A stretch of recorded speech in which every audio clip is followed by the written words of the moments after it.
How's it going, everyone? Nick from Comic Culture here. Time for Nick at Night, my weekly comic book review show. Let's get into the books that I read this week. Starting over in DC, Batman 146 from Chip Zdarsky, Jorge Jimenez on this as well.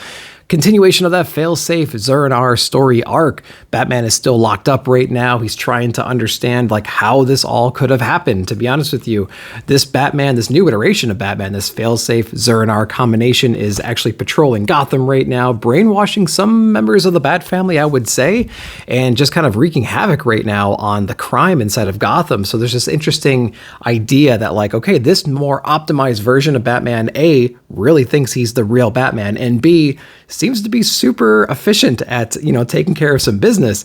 There's some interesting cameos from the Tynion run as well that only Jorge Jimenez can draw.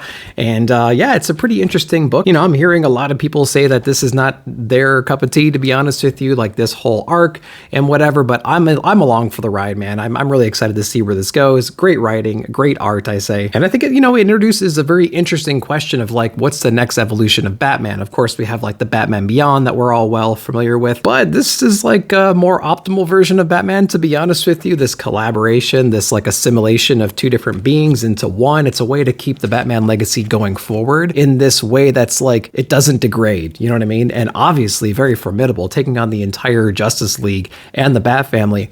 In previous issues of this run, there's a really cool Superman moment in here as well. So if you've been enjoying this arc, you're going to really like this issue here. If you haven't, it's more of the same. Let me know if you read it down below. Now jumping over to Marvel, we have Deadpool issue number 1. Got the Liefeld cover because you just have to. Cody Ziegler's on this one, and we have Antonio on the art.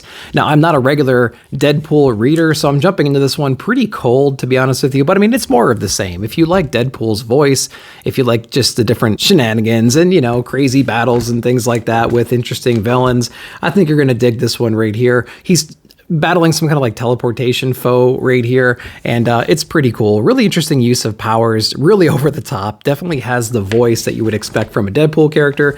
The art itself is fine. There's even some references, some fourth wall breaking to, man, I'd hate to be the artist that has to draw this page, which I think is pretty cool. He ends up fighting some kind of a sorcerer guy at the very end here. We're going to be diving more into that here very, very soon. Overall, I thought it was okay. It was fine. It was funny, things like that. But to be honest with you, I'm waiting for this book right here that's advertised in the back of this one. So Deadpool issue number 1, long-term Deadpool fans probably going to love it. Let me know if you read it down below. All right, let's go into some indies real quick, starting with Ablaze. We have issue number 11 of Traveling to Mars from Mark Russell, the conclusion to this run right here. And it was a very interesting series. It's probably one of my favorite comics I've ever read. And we were introduced to this inevitability in the very first issue, which they lean into heavily throughout this entire issue. This is about a man who's gone through his life that is full of regret and remorse. He feels like he's complicated or ruined other people's lives. But it's also a book about having all these different revelations about his past mistakes and how he can utilize that information now in his current situation and what he can do to redeem himself. It's a book all about redemption, about sorrow, about regret, but also rejoice on the life and the experiences that somebody has had. And I will say, as I was reading the story, I was trying to figure out a way that Mark could actually, save this character. Not in a spiritual sense, but in a physical sense. But we were introduced again to this inevitability in the very beginning of this, and it's a very soft, melancholy end to the series, I would say, that's totally justified and makes sense, and I just loved everything about it. So really, really good conclusion to the story, I would say here. If you haven't been reading Traveling to Mars, I highly recommend it. It's a book that constantly evolves. It constantly makes you reflect on your own past, and you're just totally in on this character Roy right here. So definitely recommend Traveling to Mars. Check it out in trade paperback if you haven't yet. Let me know if you read it down below. All right, we're going to jump over to Dark Horse for Usagi Yojimbo. This is The Crow Part 1 of 5, a continuation of Ice and Snow, which I think was a 3-issue series, if I'm not mistaken. And so we're just continuing that run right here. I will say that if you are a long-term Usagi fan, this is just more of the same. Usagi's going around with his cousin right now. They've just evaded this gang of samurais in the previous run and taken out the big bad, and now they're just going on to the next town, and they're realizing that there's a bounty on this very powerful person that they ran into previously, and so they're just having to deal with the repercussions of that, all while being introduced to these very comical and interesting characters within this town. So Usagi Yojimbo, it's a book that's kind of plateaued for me, to be honest with you. There's never a high or a low. It just kind of stays steady. And if you're into that kind of thing, you get more of that inside of The Crow issue number 1. Let me know if you're reading it down below. All right, next up we have Blowtorch Bad Roads, issue number 2 from Alfred Page. Now, I really enjoyed issue number 1. Issue number 2 is here, and if you're into those 90s comics where you have high action, but you also have that emotional connection with the character, and you can see how much this work is eating away at them, this is definitely a book for you because you get a lot of that in here. Our main character, Blowtorch here, he is actually kidnapped and being interrogated by this really bad gang of dudes out in the middle of nowhere, and he's basically trying to like turn them against each other. He's trying to escape. He's very, very formidable. He's been in these kinds of situations before, so his reaction to being in this position is really funny, I think. He sees a character rather, that he thinks he can save. It's this young child, and he's being indoctrinated practically into this gang because of his relationship with the leader and things like that. So there's this really cool moment in here where he's trying his best to like pull this kid out of this bad situation, but this kid is a little bit too far gone, and we see what happens to that relationship later in this book, and it's like really touching. So great job on that part for sure. Tons of action in this book, lots of, fights and battles, all kinds of weapons used, things like that. High energy, lots of cool, shocking moments in here, and there's an emotional end to this as well. So looking forward to more of Blowtorch. Let me know if you read it down below. Next, we have Crashdown issue number 3 from Comic Tom, Fire Guy Ryan, and Ben Temple-Smith. First off, I love that cover right there. What a killer cover that is. So we are progressing a little bit more into this plan of like abandoning all these people that were promised basically a new haven, right? We had our first group of like soldiers and scientists that went down on the planet just to kind of scope some stuff out. We have all this political drama now in the back about not having enough rations and food and supplies and stuff for all these different people. So there was an executive decision made that we're basically going to abandon all these people, and they don't know it yet. So that drama right there is pretty cool. I like that. Now there's also some stuff going on down below where our main character is essentially infected with whatever this monster is, right? As alluded to on the cover right here. We don't exactly know like the ramifications of that just yet, but we have that kind of come to a head towards the end of this book, which really leads me like wanting the next issue so badly. This is definitely a series that is a lot more complicated than I thought it was going to be. There's all this cool political drama. There's like this sacrificial part of it up top with the mothership. We have all this drama down below as well. We have basically this infestation in our main character. So like there's a lot of cool things going on here. Issue 4 is going to be great. I can't wait to see if this story blows out into something even bigger as well. So Crashdown issue number 3, great book. Let me know if you read it. Recommender's back on the Sacrificers issue number 7. I think this book takes a long time just because the artwork in here is so crazy and beautiful, and it's just like, it's such a treat just to flip through these pages and see what's going on. Even the covers, man, the covers are absolutely gorgeous on this book. So we have Saluna, I believe, is our main character here. She is the daughter of basically the moon god and the sun god. She's kind of been ostracized, or maybe a better word is that she's on the run right now because her father basically murdered her mother, and the ramifications of that, the ramifications of losing the moon god itself. There's a little story that plays out in here and just kind of shows what the impact could be of that kind of a thing. And it's really heart-wrenching. And it's interesting to see these different gods attacking each other, right? Like holding the other ones accountable. And you just know there's like eons of frustration or whatever, relationships and other conflicts that they've gone through. They've achieved some kind of a peace through this new method of staying alive. And so what happens when they disrupt that peace? What's the downstream effect of that? We're seeing it inside of here. But basically, this is a love letter from the mother, who's the moon god, to her daughter, talking about the trials and tribulations of life in general and what it means to transcend all that and what you can do with your life after that. Like what can you be after you go through all this pain? What kind of person are you? And so we see all those trials and tribulations of this character on the run from all these different monsters. And it was just a really compelling story. Really interesting. She goes through a lot in this issue. Looking forward to issue number 8. Sacrificers, one of my favorite books out there. Definitely one of the best drawn books out there. Let me know if you're reading it down below. Next up, we have Void Rivals issue number 8 from Robert Kirkman, the book that started the whole new wave of Energon Universe titles. Where are we at with issue number 8? Well, we have our Zartonian Terminator, essentially. I think his name is Proximus, on the hunt right now for our main characters. And of course, in Void Rivals fashion, we get some back and forth with some historical events overlapping with the current one, maybe providing some additional context of what's going on. But this is the big showdown between this Terminator Zartonian and our main characters here. What was really cool was there's some hints to the relationship between this character and one of our main characters, the female character. I could never remember these people's names, to be honest with you, but there's some hints there that they might be family or something like that. So it's going to be interesting to see how that plays out.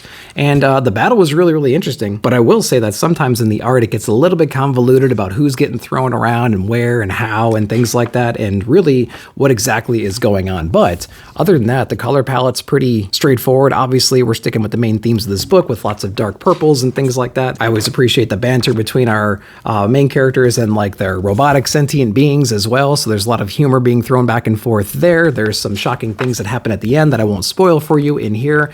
But, you know, I would say that Void Rivals overall, issue to issue, they read pretty quickly and not a whole lot of stuff happens, maybe like one main thing, and then we're kind of over with the issue already. I think this is going to make a great trade read, to be honest with you. I feel like I want to read 3 or 4 of these in a row to really like feel like I got my, I don't know, like my money's worth or something like that. I want to see a lot of progression per issue. And this is giving us little tiny exciting snapshots every single issue. So that's my only complaint with Void Rivals. It's still interesting. Characters need to be a little bit more memorable for me because I don't remember their names, to be honest with you, but still having a great time with it. Let me know what you thought down below.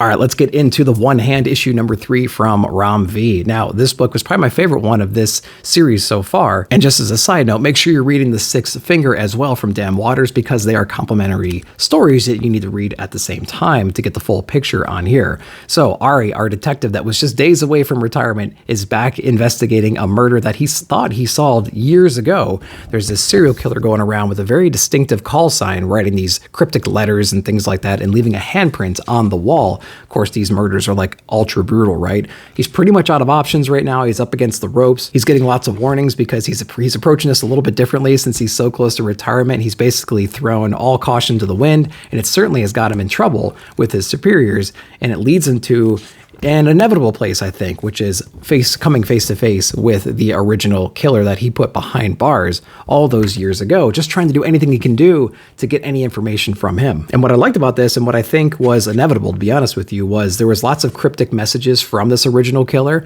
and there's this interesting idea that there's this synthetic life that they also have inside this world who Ari has a relationship with.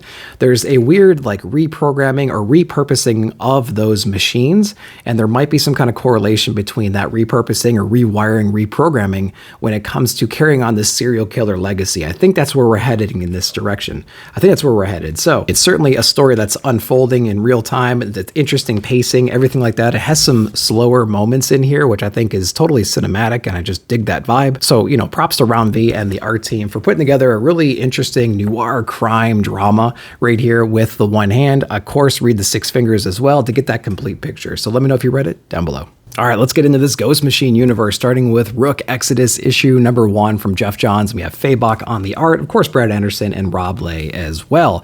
So this was one of my most anticipated books of the series just because I was watching how Phable was drawing this thing, and it's absolutely cinematic and impossible.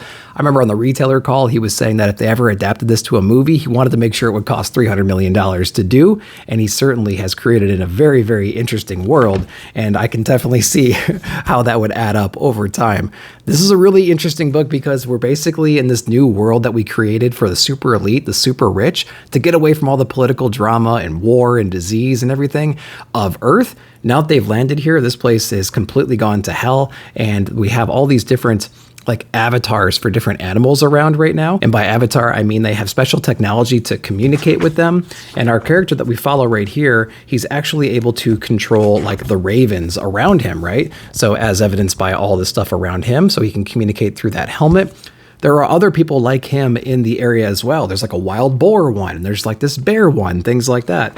But it's really a book about the day-to-day life of this person going around this like essentially abandoned planet, trying to scavenge for resources, understanding that he's only got days left of fresh water, things like that. He's basically trying to leave this planet using the leftover crash parts of other spaceships that have tried to do the same thing. He has some friends, he has some allies in this area, but you know, the animals are getting desperate too. They're running out of resources, food and water. And there's this common theme or this thread where he talks about the animals eventually are going to be animals and like turn on their masters, things like that. that. So it was a really compelling book, I think. The art was absolutely incredible, as you would expect. And I'm totally in on the drama between all these different, I keep calling them avatars, but these people who represent the animals on the planet. I'm totally in on all that stuff. Again, lots of crazy moments inside this book. Probably one of the best drawn books I've ever seen. So Rook Exodus issue number 1. If you're wondering how it ties into the Geiger universe, this is a whole standalone thing within that universe, and you don't need any previous knowledge really to get into this book, so you can jump into this one right away. Enjoy it. Let me know if you read it down below. All right, let's get into Redcoat issue number 1, again from Jeff Johns. This one's by Brian Hitch though, and I really enjoyed this book as well. Again, inside that Geiger universe, you don't need to know anything else going into this one, so that's really cool too. It's a great jumping in point here. What I love about this one is we basically have our sarcastic know-it-all anti-hero who just like can't help but always get into trouble throughout his entire life. And he interrupts this very interesting ceremony that they were trying to do on a very important historical figure, which gives him the ability of like immortality. And so I think it's really cool how he gets in this position, and like what a undeserving character to get such power, right? I think that's the whole point of this entire book. So this book really talks about the origin story of this character throughout history, and how he constantly stumbles into the same patterns and ruts his entire life. Again, we get an understanding of how he got his powers, and then we get a little hint and some cameos from other important figures in American history, which will inevitably lead us into whatever kind of story arc we're going to get into. So this first issue is just really an origin story, a lot of comedic moments. We get to understand the rhythm and the routine this character has throughout the hundreds of years that he's been alive so far, and it's just really fun so far, and I can't wait to see where it goes from there. So Redcoat issue number 1, another great Ghost Machine book. And then lastly, the book that has probably the most backing behind it right now is Geiger issue number 1. So I will say, if you are reading Geiger for the first time, this might not be the best place to jump in, because we had a whole other run a couple of years ago, and we had a 2-issue prequel as well over the last couple of months. Those all provide really important context on his origin story, the relationship with his family, some of the characters he's interacted with, especially some of the villains, and not only that, but Junkyard Joe. So what I would recommend is read the previous arc of this and the 2 issues that led up into this that was released a couple of months ago, then get into here. Otherwise, you're going to miss a lot of important and impactful and emotional story about Geiger. So definitely do that. But if you are caught up with all of those things, Geiger is basically back in the wasteland, hiding in the shadows, trying to not necessarily like protect people, but he's definitely not turning down from a battle whenever it hits his doorstep. And we have a character that we were introduced to in the 2-issue prequel run that we saw a little earlier ago, this like disgraced Nite that we had in the past. He shows back up with the promise of, wanting to do the right thing, wanting to help Geiger, get him in touch with some people that have similar afflictions that Geiger has, and maybe he can help cure him, or whatever the main goal is, right? So basically this issue right here is just to kind of get them two together. Real comedic way. There's some flashbacks in here as well, some heartfelt flashbacks to his daughter.